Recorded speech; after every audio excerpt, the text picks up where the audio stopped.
The distress signal traveled through subspace at speeds that defied conventional physics, carrying with it the desperate hope of a dying world and the fear of an entire civilization. Ambassador Thala stood before the communication array on Concordat Station 7, her translucent skin rippling with anxiety as she reviewed the message one final time before transmission. The Aquarian diplomat had served the Galactic Concordat for 30 cycles, navigating disputes between member species and facilitating trade agreements across 100 worlds. But never had she faced a crisis of this magnitude below her station, on the agricultural planet of Valora Prime. The Kreeth Dominion's siege fleet maintained its blockade while ground forces systematically stripped the world of resources. The Valani people, peaceful insectoid farmers who had cultivated that world for millennia, were dying by the thousands. Their chittering distress calls echoed through every communication channel the Concordat monitored. A symphony of suffering that haunted Thela's dreams. Commander Vrask entered the command center, his forearms carrying data tablets that displayed the grim tactical situation. The Sendari warrior had fought in border skirmishes against pirates and raiders, but the Kreeth represented something entirely different, an organized military force, with technology that matched the Concordat's defensive capabilities. The evacuation fleet cannot break through their lines, Vrask reported, his mandibles clicking in frustration. We have lost 2 medical frigates and a transport carrier in the last attempt, and our defense forces lack the firepower to engage their dreadnoughts directly. Thela's inner eyelids closed briefly as she processed the loss of life. The Concordat had been founded on principles of peace and mutual cooperation, a haven for species that chose diplomacy over warfare for 2 centuries. Those principles had served them well, allowing trade and culture to flourish across their territory, but the Kreeth Dominion cared nothing for treaties or diplomatic solutions, and their expansion continued unabated, consuming world after world. What about the Zenthari battle groups?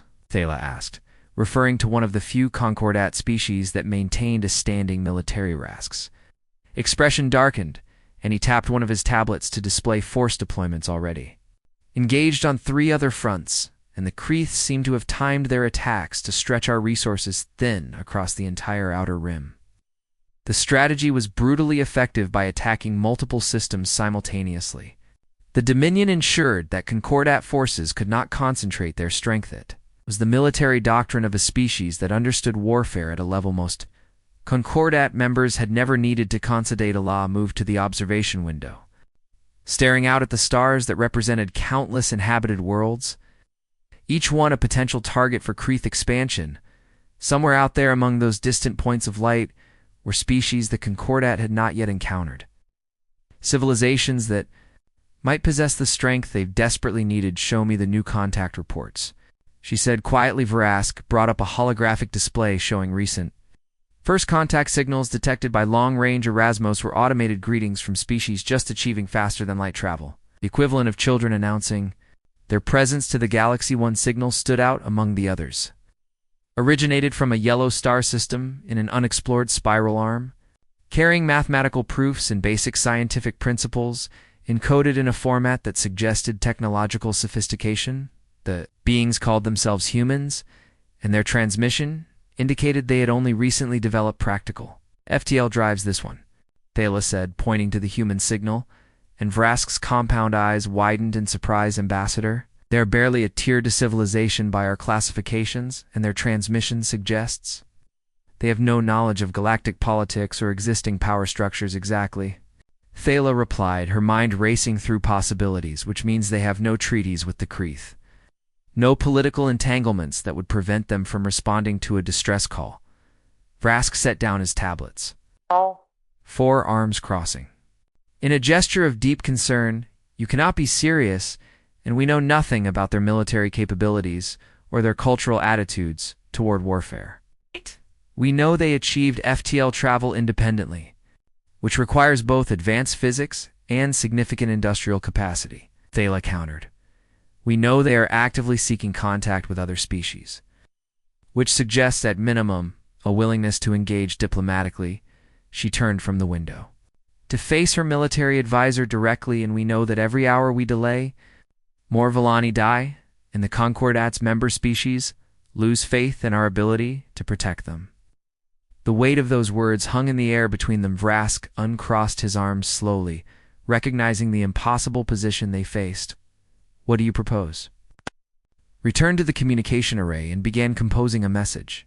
Choosing each word with careful precision, she explained the situation on Valora Prime, described the Kreeth siege, and made clear the humanitarian crisis unfolding. Then she crafted the request itself, asking for military assistance to help evacuate civilians from an active war zone. Send it on all frequencies their probes used. She instructed and prayed to whatever ancestors watch over us that these humans are both willing and able to help the message transmitted. Racing through subspace toward that distant yellow Starthala returned to her quarters, exhausted from cycles of continuous crisis management. But sleep would not come as Elishi kept imagining the Villani families huddling in underground shelters while Kreeth troops methodically searched the surface. The children's antennae trembling with fear as explosions shook the ground above 20.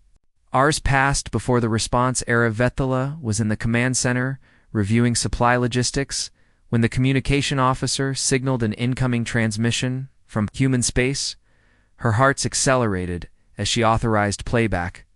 The message was remarkably brief, almost terse in its efficiency of voice, spoken in a language the Concordat's translation algorithms struggled to process. But the meaning came through clearly enough. Assistance inbound and estimated time of arrival. 72 hours. Thala felt a wave of relief wash over her. Though it was tempered by uncertainty about what form this assistance would take, Vrask examined the transmission data. His tactical mind analyzing every detail. They responded quickly, which suggests either nearby forces or good FTL speed. He observed the brevity is interesting too, and no negotiation of terms. No request for payment or political concessions. Perhaps their culture values directness, Thala suggested, or perhaps they simply understand the urgency of the situation. She composed a reply thanking the humans and providing detailed navigation. Data for Valora Prime, along with tactical information about the Kreeth. Fleet disposition. The Concordat's long-range sensors were configured to watch for incoming vessels, hoping to catch the first glimpse of their unexpected allies. 60 hours passed with agonizing slowness on Valora Prime. The situation deteriorated further as Kreeth forces expanded their control. Concordat managed to evacuate small groups using stealth shuttles, but the numbers were insufficient then, at hour 68. The sensor technician on duty called out with confusion in her voice. "Ambassador, I am detecting FTL signatures at the system's edge." Fella hurried to the sensor station, expecting to see perhaps one or two contacts. The display showed a single signature resolving from faster-than-light transit. "Just one ship?" Vrask asked. Moving closer to examine the readings. "Wait," the technician said, her voice rising, additional signatures appearing, and multiple contacts resolving now. The display updated, and Thala watched as 2 contacts became 5, then 10, then 20. Numbers continued climbing with frightening speed. 30 contacts. 50. 100. Vrask's mandibles opened in shock as the tactical computer struggled to track the incoming fleet by the ancestors. He whispered 200 contacts and still increasing. Thala stared at the display as the true scope of the human response became clear. 300 vessels. 400, 500. The sensor array had never been designed to track so many simultaneous contacts, and alarms began sounding as the system approached processing limits. At hour 71, the count stabilized at 847 distinct vessels, ranging from small escort craft to massive capital ships that dwarfed anything in the Concordat fleethalas. Translator implant struggled to process her next words, her voice barely above a whisper. "What have we done?" The command center of Concordat Station 7 had descended into controlled chaos as officers scrambled to process the unprecedented sensor data flooding their system's. Ambassador. Thala stood frozen at the central display, watching as the human fleet continued its approach with a precision that spoke of extensive military coordination. Vessel maintained exact spacing from its neighbors, forming geometric patterns that shifted and flowed like a living organism. Commander Vrask had pulled up every available database on human transmissions, searching desperately for any information that might explain what they were seeing.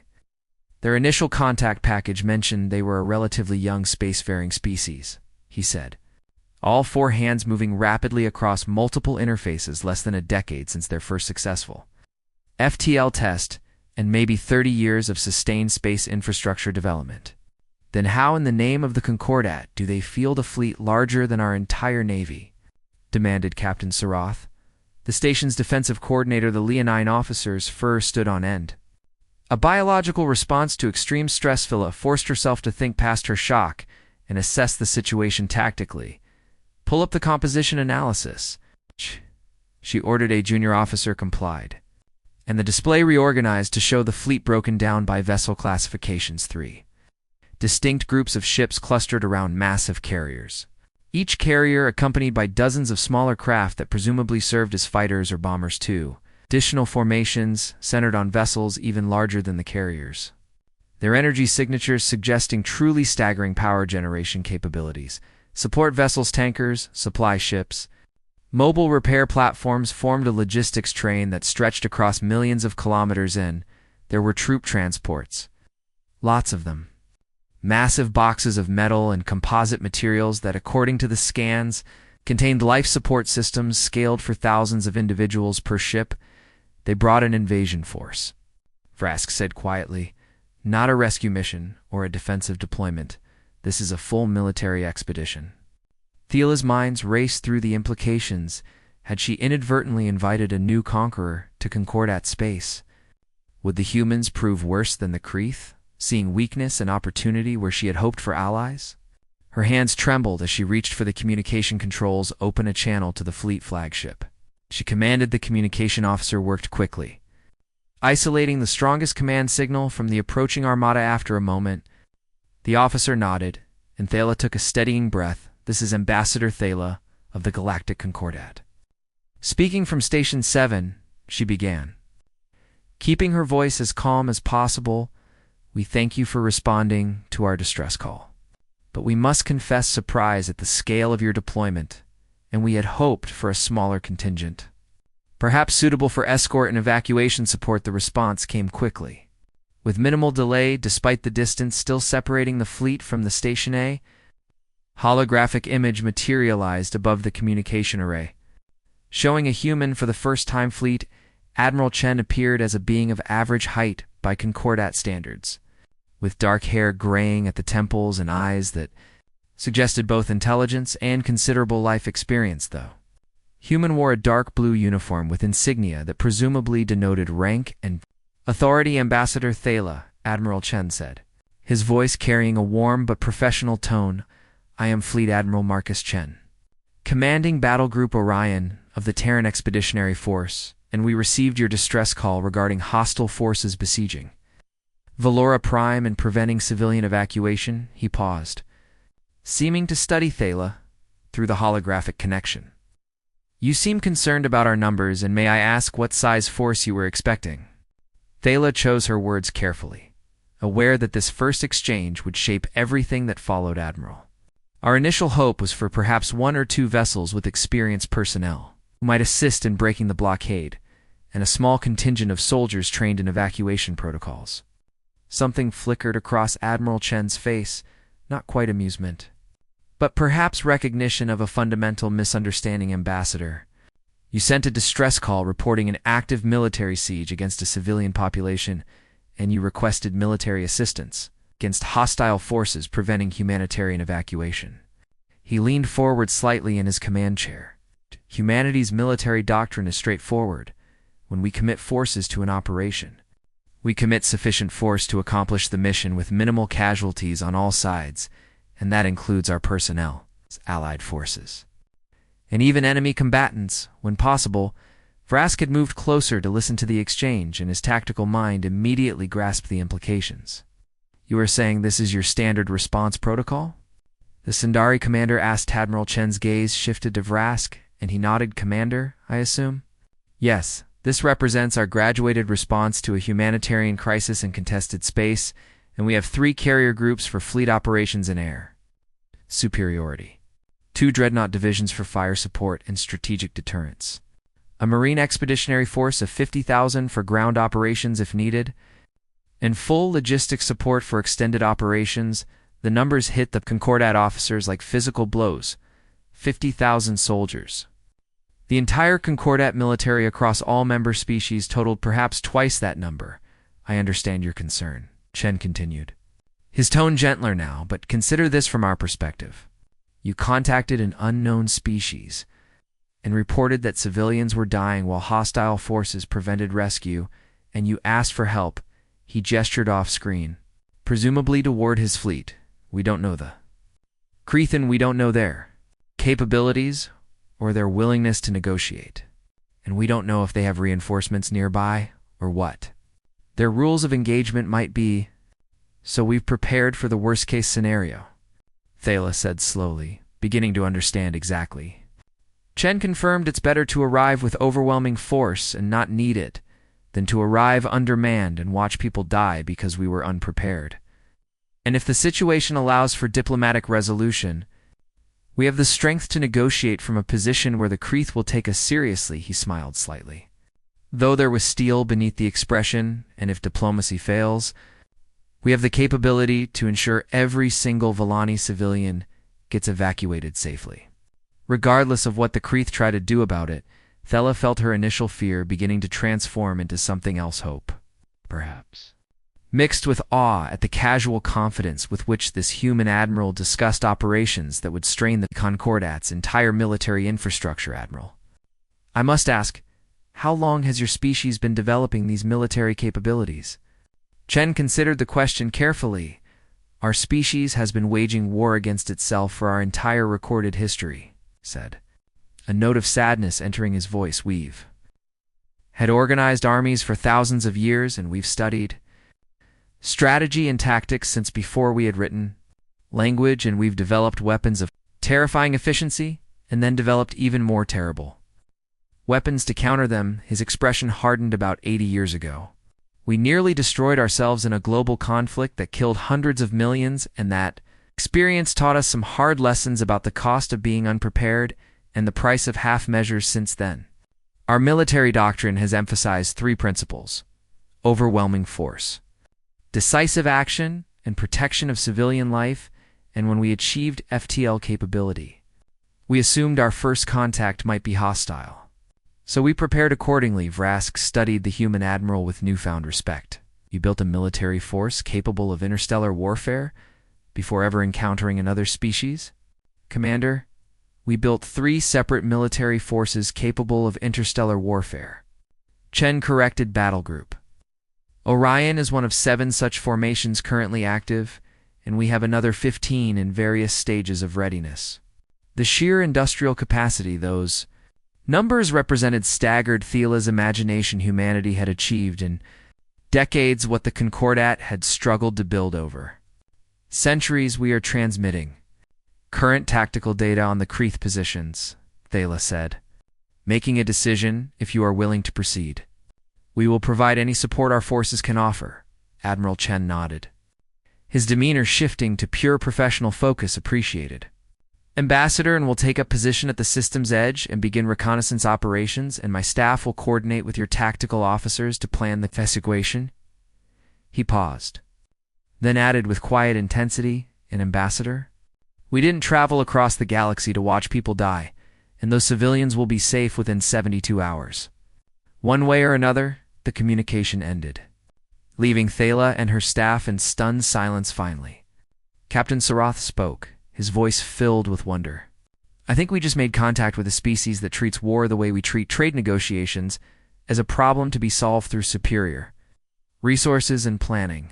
Vrask was studying the fleet disposition data, his tactical mind already analyzing the human formations. Look at their positioning, he said, highlighting elements on the display. Every vessel has overlapping fields of fire with at least 3 others, and their sensor coverage creates redundant detection grids, and their logistics train is positioned for rapid resupply without exposing vulnerable craft. He looked up at Thala, all 4 eyes wide with realization.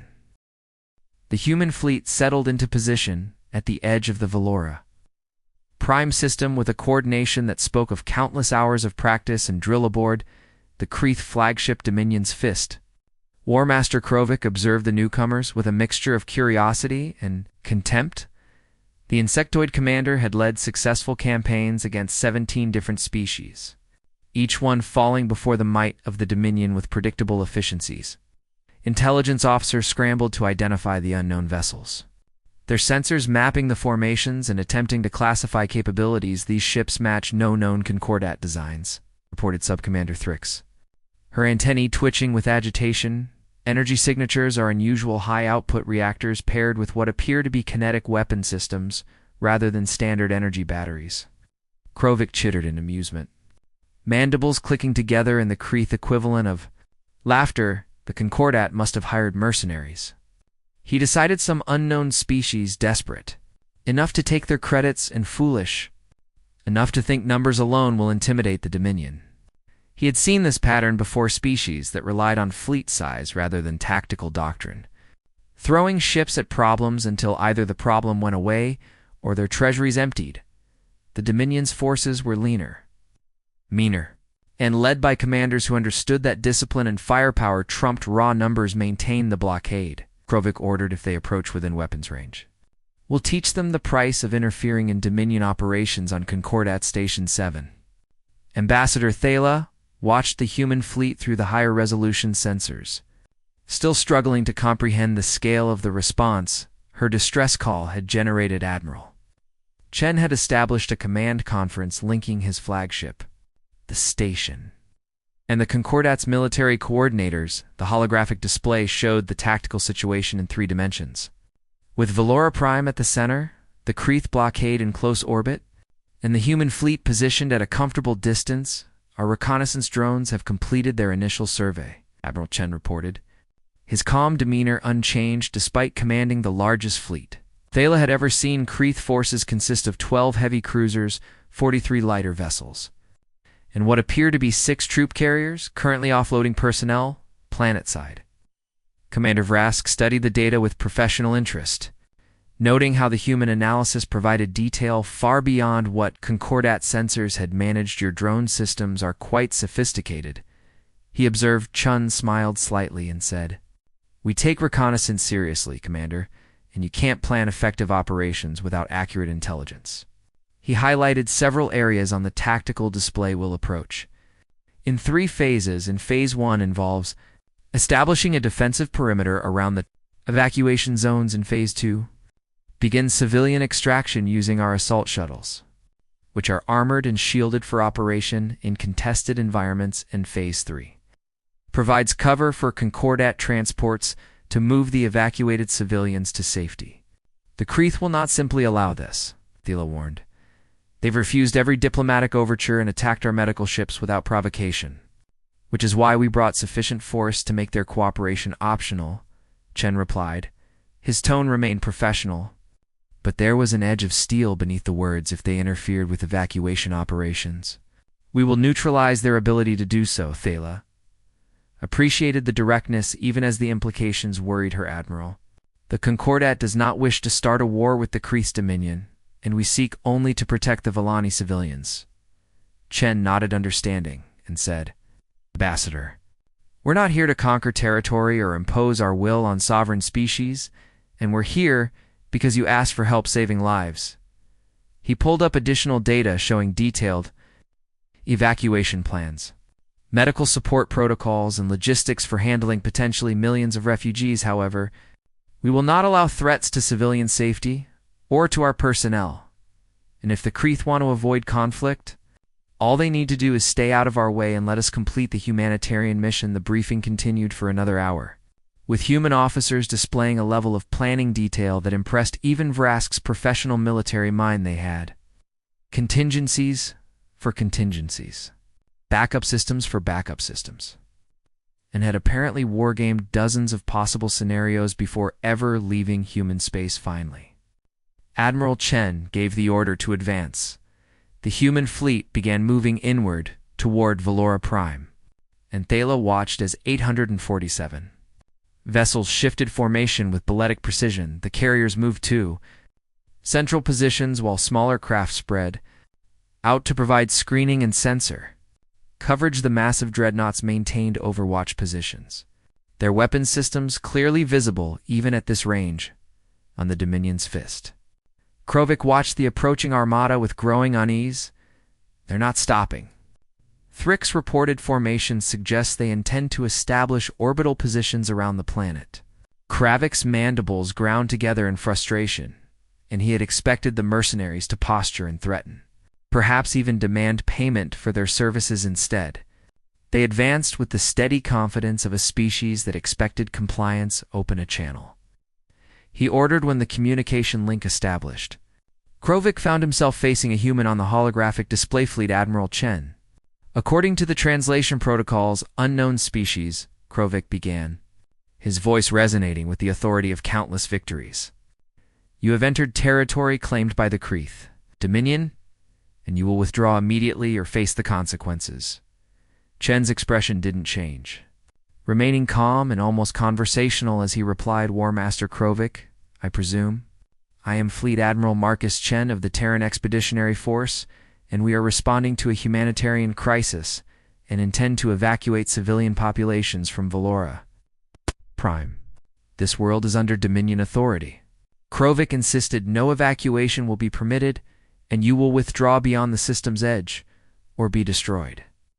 Chen leaned back in his command chair, seeming to consider the threat with academic interest rather than fear. War Master, I don't think you understand the situation, he said quietly. We have 847 warships, 50,000 combat troops, and the industrial backing of humanity's entire military infrastructure. And you have 55 vessels and limited strategic depth. He paused. Letting the numbers sink in now, we would prefer to accomplish this mission without violence. But make no mistake, those civilians will be evacuated, and the only question is whether you choose to interfere. Kravik felt rage building in his thorax at the casual dismissal of Dominion power. You dare threaten.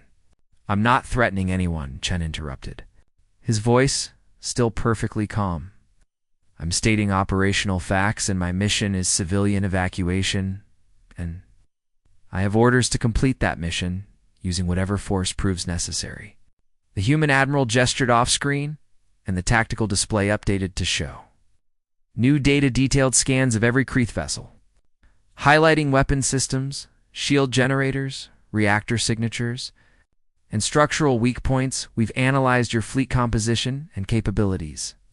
Chen continued, your cruisers are heavily armed but relatively lightly shielded, and you're lighter. Vessels lack point defense systems adequate for sustained fighter engagement, and your troop carriers are entirely unprotected. Krovik stared at the display, shocked by the depth of intelligence the humans had gathered in such a short time. This doesn't have to be a fight, Chen said, and his tone shifted to something almost sympathetic. Pull your forces back to the outer system and allow us to complete our evacuation, and once all civilians are safe, we'll withdraw, and you can submit whatever territorial claims you want through proper diplomatic channels. The Dominion does not negotiate with mercenaries.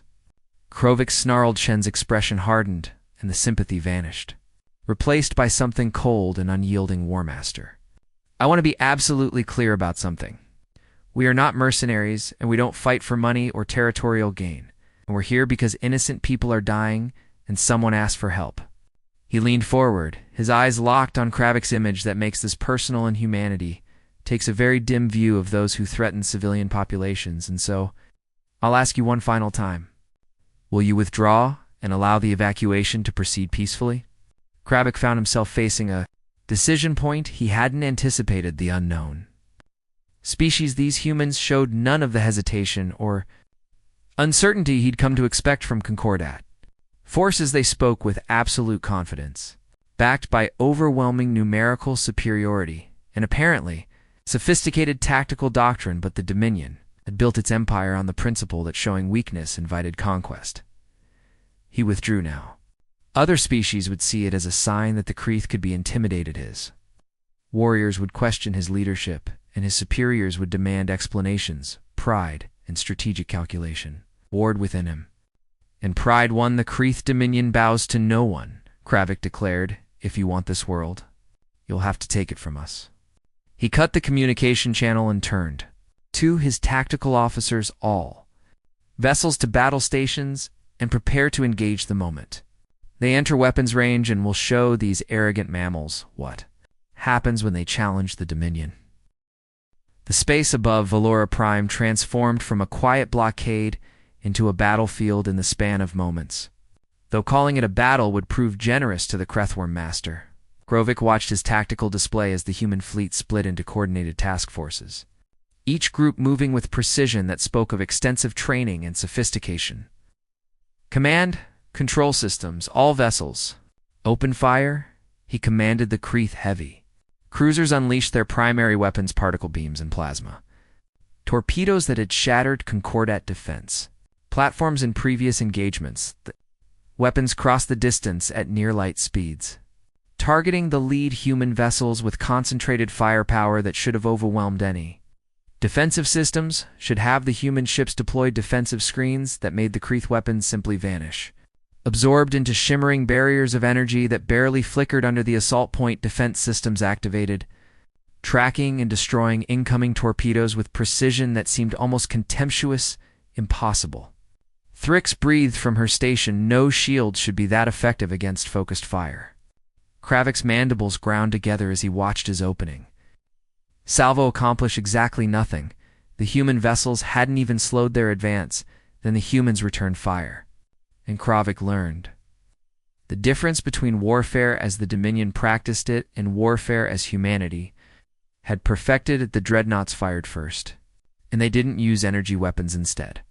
Massive railguns accelerated projectiles to a significant fraction of light speed, sending solid slugs of dense metal screaming across the battlefield. The Dominions' fists shuddered as proximity alarms screamed warnings, and Kravik barely had time to brace before the first round passed within 100 meters of his flagship. The projectile's passage created a bow shock that rattled the cruiser's frame, and the round continued past, traveling another 1,000,000 kilometers before its momentum finally dissipated. They missed, Subcommander Thrix said, confusion evident in her voice. Ekrovik knew better, and the shot had been a demonstration. A warning delivered with surgical precision. The humans could have destroyed his flagship with that first shot. It chose not to be, for he could formulate a response. The second demonstration began. A Kreeth destroyer-class vessel, the Swift Talon, broke formation to engage a cluster of human fighters that had moved to establish air superiority over the evacuation zones. The destroyer's captain clearly thought the small human craft would be easy prey. The human fighters responded with coordinated precision that made Concordat pilots look like untrained civilians. They split into elements, each pair covering the other, while delivering strikes against the destroyers. Sensor arrays and weapon mounts. The Swift Talon's shields held for perhaps 30 seconds before concentrated fire from multiple angles overwhelmed. The generator's missile strikes followed, each one targeting specific systems communications. Weapons control, engine thrust vectoring. Within 2 minutes, the Swift Talon hung dead in space, its crew alive but their ship completely disabled. The human fighters regrouped and moved on to their next objective without pause analysis, Krovik demanded. His voice, tight with suppressed Regethrix, worked frantically at her console, pulling data from what few sensor readings survived the engagement. Their fighters operate in coordinated groups with real-time tactical sharing. She reported each craft covers vulnerabilities in the others' approach vectors, and their missiles are independently guided with advanced tracking, and they're not trying to destroy our vessels. They're systematically disabling them. Krovik watched as 3 more of his ships suffered the same fate as the Swift Talon, each one picked apart with clinical efficiency.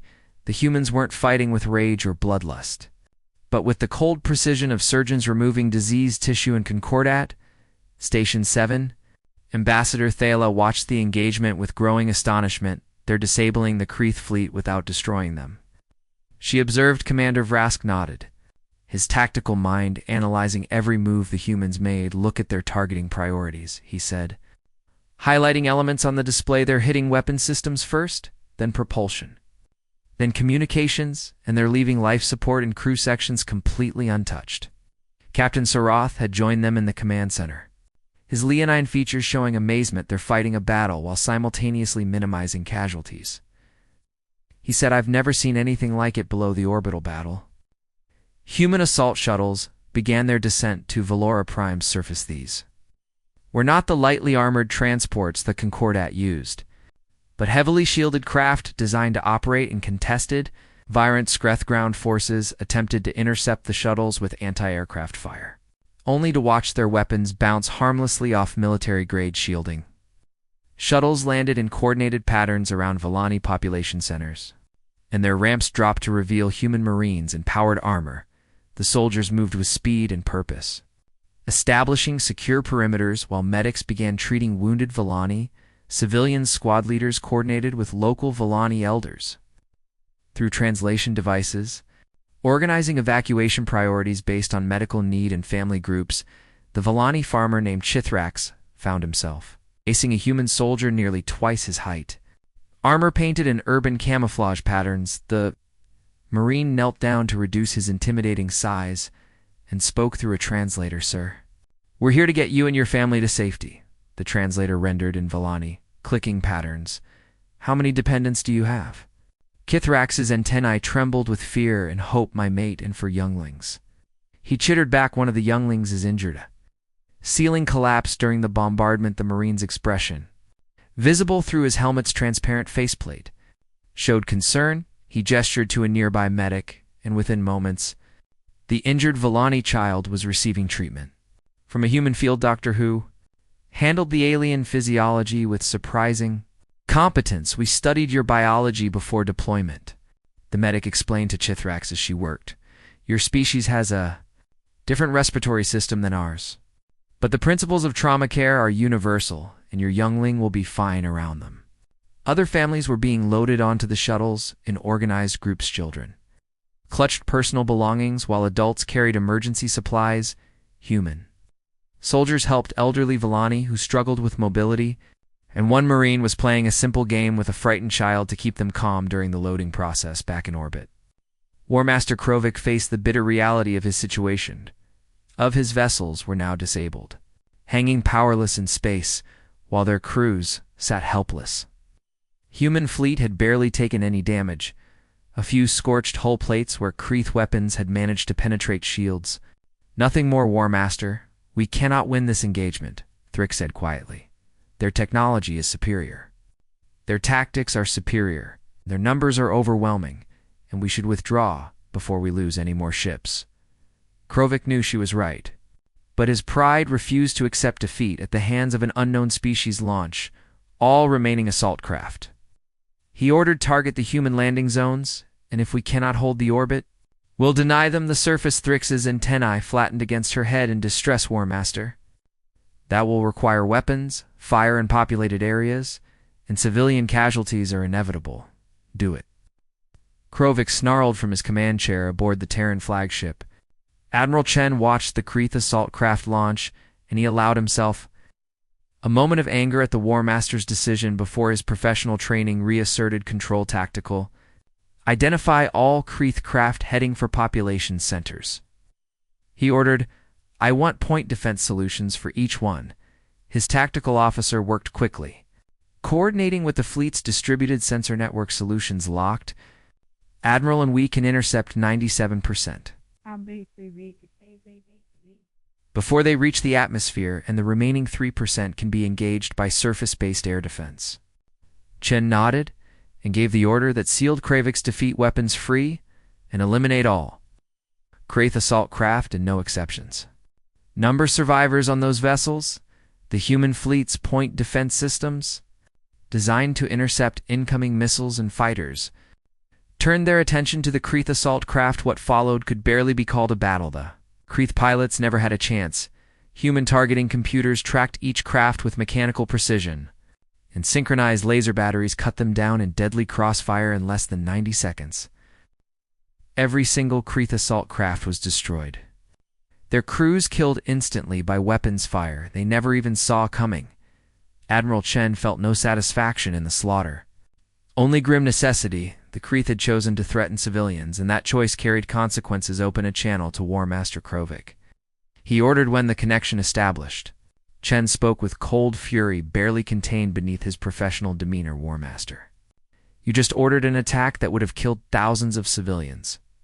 He said, "That changes things. and you are no longer an opposing military force engaged in territorial dispute, but a threat to innocent life? He leaned forward, his voice dropping to something quiet and dangerous. I am now authorized to use whatever force necessary to neutralize that threat, and you have one final chance to surrender your remaining vessels and withdraw your ground forces, or I will destroy every ship you have and leave you stranded in this system while we complete our mission. The evacuation of Valora Prime took 17 hours from start to finish, a testament to human organizational efficiency and military precision. Ambassador Thala watched from Concordat Station 7 as shuttle after shuttle lifted from the planet's surface, each one carrying Volani families to the waiting transport vessels in orbit. The operation ran with clockwork precision. Landing zones were cleared and secured. Civilians were processed and loaded in organized groups.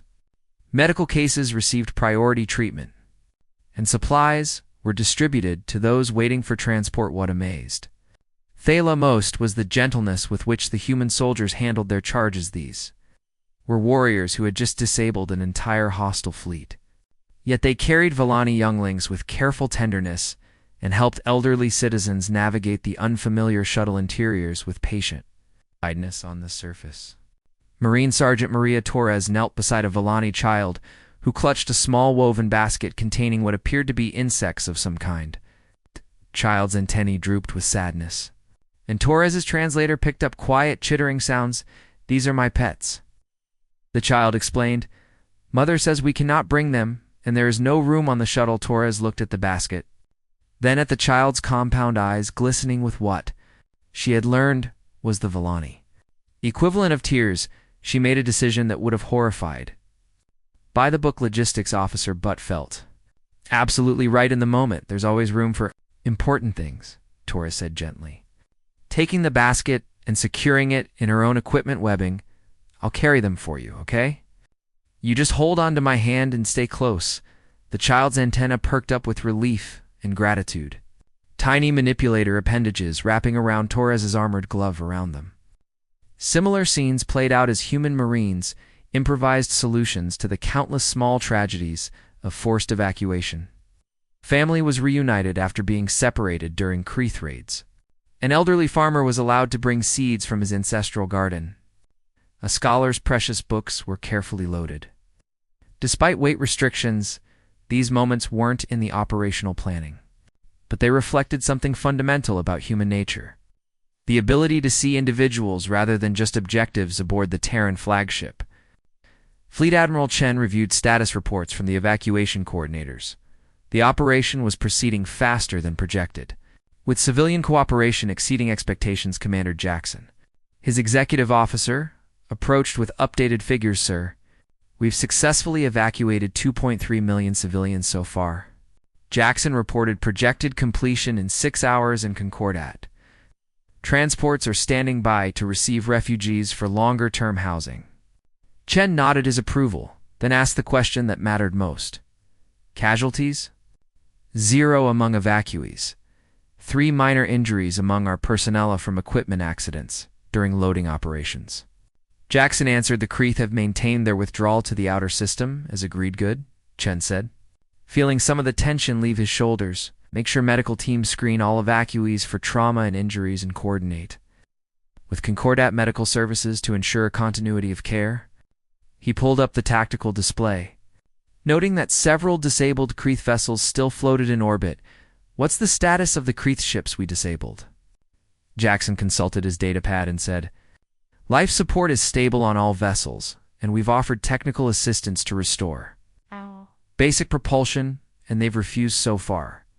Probably pride. Chen considered that, then made a decision: have engineering teams prepare repair packages anyway, basic components. They'll need to restore mobility, and we'll transmit the packages to their command ship with a note that the offer stands if they change their minds. Jackson raised an eyebrow but didn't question the order.